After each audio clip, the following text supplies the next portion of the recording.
Welcome to WCrypto. Hello, my friends. Welcome back to WCrypto. Since my last video a few days ago, I would like to wish you a happy new year. And looking back at the end of last year, Bitcoin closed it near the 87 to 88.5 thousand range.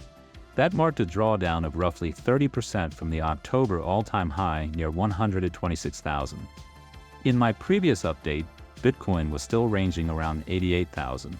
Since then, price has moved higher by about 8.5%, reaching roughly 94.4 thousand. This move started with a clear change in short-term direction beginning on the 1st of January. Several factors contributed to this shift.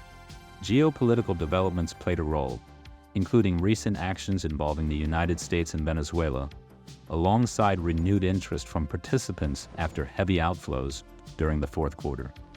At the same time, broader markets have been leading the way, with Bitcoin largely following their direction. Since the start of the year, the Russell index is up around 3%, while the S&P 500 has recovered roughly 1.4% from its January 2nd lows. ETF flow data also paints a different picture compared to my last video.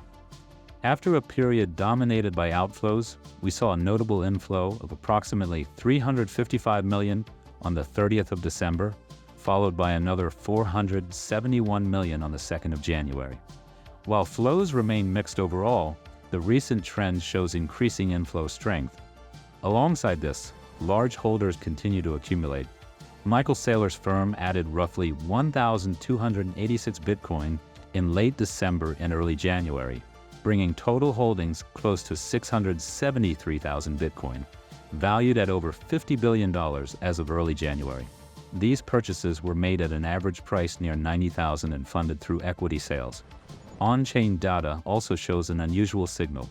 Addresses holding between 1,000 and 10,000 Bitcoin have recorded a rare positive change in balance over the past 30 days.